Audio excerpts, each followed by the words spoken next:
Good morning बच्चों। आज हम शुरू कर रहे हैं अध्याय 7 त्रिभुज, जिसमें हम सबसे पहले पढ़ेंगे सर्वांग समाकृतियों के बारे में। सर्वांग समाकृतियाँ किसे कहते हैं? वे आकृतियाँ जो सभी प्रकार से बराबर हों। बराबर का मतलब है ऐसी आकृतियाँ जो आकार में यानी शेप और माप यानी साइज में बराबर हो। ठीक है। उदाहरण के लिए एक जैसे माप के सिक्के, जैसे 2 रुपए का, जैसे मान लो देखो ये 2 रुपए का सिक्का है, ये 2 रुपए का सिक्का है। देखो दोनों आकार में समान है। तो ये ऐसी आकृतियां जो शेप एंड साइज मतलब आकार और साइज में माप एक जैसी हो, तो ऐसी आकृतियां सर्वांग सम होती है। अगर हम इस आकृति को इस आकृति के ऊपर इस 2 रुपए को 2 रुपए के ऊपर रख दें तो क्या हो रहा है, ये इसको पूरी तरह से ढक दे रही है ना। तो ऐसी आकृतियां क्या होती हैं? सर्वांग सम आकृतियां होती हैं। ऐसी बहुत से उदाहरण हैं, जैसे एक ही कंपनी के 2 ब्लेड हो गए, एक जैसे ब्लेड, अगर हम वो भी सर्वांग सम आकृतियां हैं। एक ही आकार की चूड़ियां, चूड़ी को अगर हम चूड़ी के ऊपर रख देंगे तो एक दूसरे को ढक देती हैं। एक ही आकार के माप के वर्ग, अगर एक आपका ये 1/1 का आपका वर्ग है, एक ये 1/1 का वर्ग है, यानी इनकी एक चौड़ाई, इनकी भुजाओं का नाप 1 है। ठीक है। तो ये भी सर्वांग सम आकृति है, यानी वे आकृतियां जिनकी माप और आकार एक जैसा हो, शेप एंड साइज इक्वल हो। अब हम करते हैं बात त्रिभुजों की। त्रिभुज में सर्वांग समता किसे कहते हैं? 2 त्रिभुज सर्वांग सम कब होते हैं? तो बच्चों 2 त्रिभुज सर्वांग सम कहलाते हैं जब एक त्रिभुज को दूसरे त्रिभुज के ऊपर रखने पर पहला त्रिभुज जो है दूसरे त्रिभुज को, या दूसरा त्रिभुज पहले त्रिभुज को पूर्ण रूप से ढक दे। ठीक है। जैसे मान लो ये 2 त्रिभुज हैं, एक देखो रेड है और एक ये ब्लू है। ठीक है। ये एक जैसे आकार के लिए हमने, अब हम देखते हैं कि ये सर्वांग सम है कि नहीं। अगर हम देखो इस रेड को इस ब्लू के ऊपर रख दें तो ये त्रिभुज दोनों देखो, नीचे ब्लू वाला त्रिभुज नहीं दिखाई दे रहा है, तो इसका मतलब ये कैसे त्रिभुज है? आपस में सर्वांग सम है।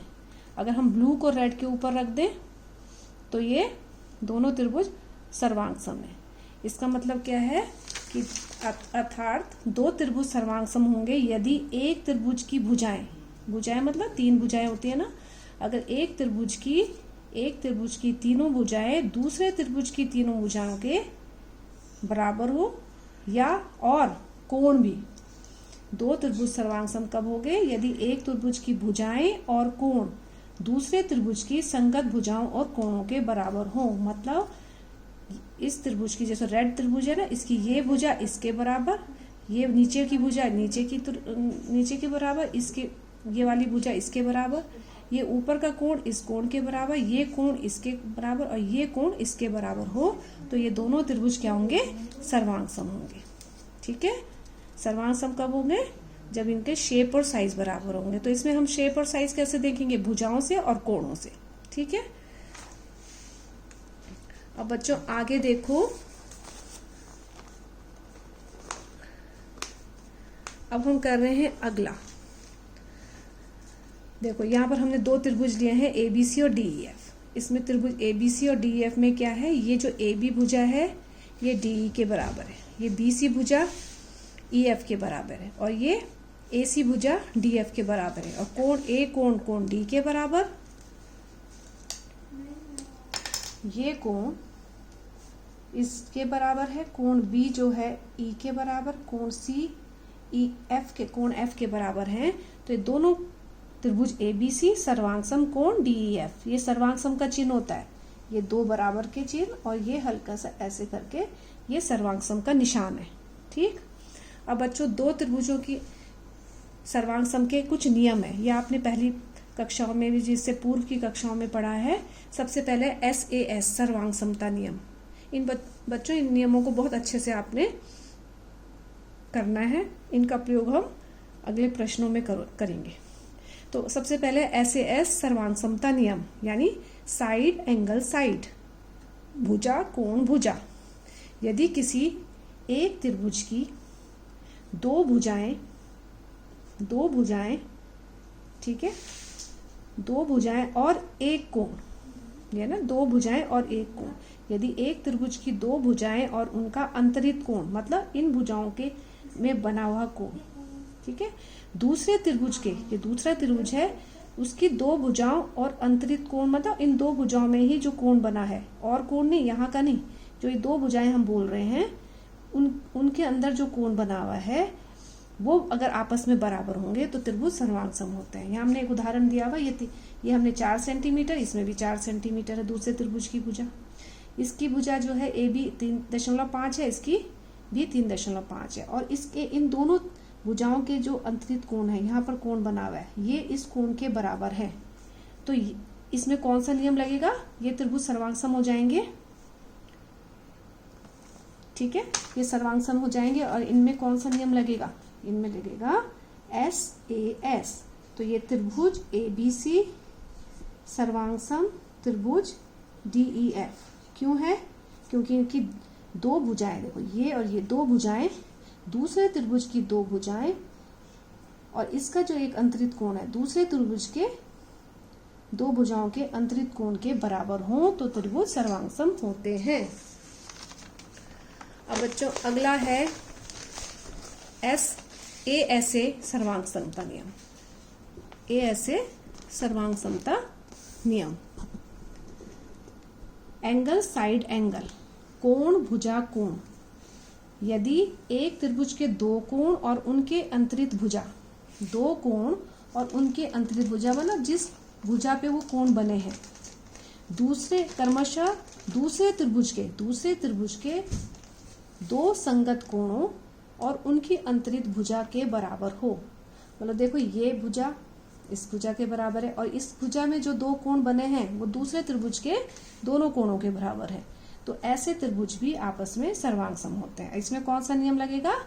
ASA, यानी दो कोण और एक भुजा। तीसरा है SS सर्वांग समता नियम। साइड साइड साइड, यानी भुजा भुजा भुजा, यदि एक त्रिभुज की तीनों भुजाएं दूसरे त्रिभुज के तीन संगत भुजाओं के बराबर हों तो वे त्रिभुज सर्वांग सम होते हैं। जैसे देखो बच्चों, ये ABC त्रिभुज लिया हमने और DEF। आप कोई और उदाहरण भी ले सकते हैं, PQR भी ले सकते हैं त्रिभुज। तो हमने देखो इसकी हमने ये त्रिभुज में देखो ये भुजा है BC है 4.5 और ये DEF में EF है 4.5, AB है 4, ये भी 4 है, ये 3 है, ये 3 है, ठीक है, AC 3 है, DF 3 है। यानी ABC जो त्रिभुज है इसकी तीनों भुजाएं दूसरा त्रिभुज कौन सा है? DEF के तीनों संगत भुजाओं के बराबर है। ऐसे नहीं कि ये और ये संगत भुजा, मतलब अगर ये वाली भुजा है तो हम ये वाली भुजा ले रहे हैं, अगर नीचे की ले रहे हैं तो इसकी भी नीचे की ले रहे हैं, तो ऐसे त्रिभुज भी सर्वांग सम होते हैं, ठीक है। इसमें कौन सी लिखी? SSS।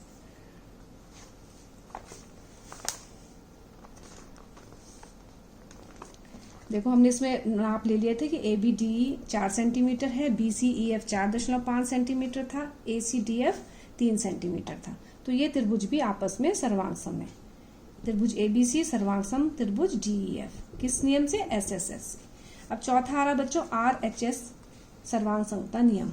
राइट एंगल, हाइपोटेन्यूज और साइड इंग्लिश में, यानी समकोण, कर्ण और भुजा। इसमें भी है यदि एक समकोण त्रिभुज, ये वाला नियम केवल समकोण त्रिभुज में लगेगा। समकोण त्रिभुज मतलब जिसका एक कोण 90 अंश का हो।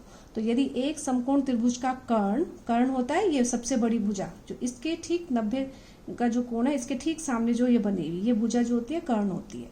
और एक भुजा, यदि एक समकोण त्रिभुज का कर्ण और एक भुजा दूसरे समकोण त्रिभुज के क्रमशः कर्ण और संगत भुजा के बराबर हो तो वे त्रिभुज क्या होंगे? वो भी सर्वांग सम होंगे, ठीक है। जैसे देखो बच्चों ये कोण B है, ये 90 अंश का है, तो कोण E 90 अंश का है। ACDF, ये AC और DF ये दोनों 5.2 है, ये यानी कर्ण, ये कर्ण है ना, ये कर्ण है, ठीक, और ये समकोण है, समकोण त्रिभुज समकोण है, और ये भुजा है। तो ये अगर ये आपस में बराबर हैं तो ये त्रिभुज भी, त्रिभुज ABC सर्वांग सम त्रिभुज DEF, ये त्रिभुज और ये त्रिभुज भी आपस में बराबर होंगे। अगर हम इस त्रिभुज को काटे ना और काट के इसको ऊपर रख दें तो ये बिल्कुल ढक देगा, ठीक है, क्योंकि इनके क्या है, नाप और आकार एक जैसे है, इनकी माप और आकार एक जैसा है, तो सर्वांग सम होंगे। भाई इसमें कौन सा नियम लगा, RHS का। अब बच्चों इन 4 नियमों के अलावा उप कसौटी भी होती है। कई बार हमें 2 त्रिभुज सर्वांग सम दिखाने के लिए AA सर्वांग समता नियम का प्रयोग भी करते हैं हम। तो ये होता है यदि किसी त्रिभुज के 2 कोण दूसरे त्रिभुज के 2 संगत कोणों के बराबर हो तो तीसरा कोण भी बराबर होता है, ठीक है। इसको देखो, समझो कैसे है।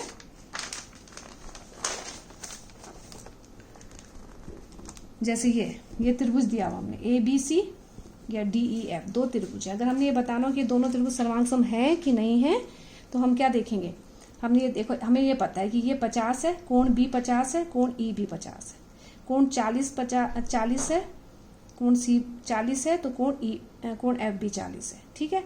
तो ये दोनों त्रिभुज सर्वांग सम क्यों है, क्योंकि देखो बच्चों, अगर ये 50 से 40 त्रिभुज के तीनों कोणों का योग कितना होता है, 180।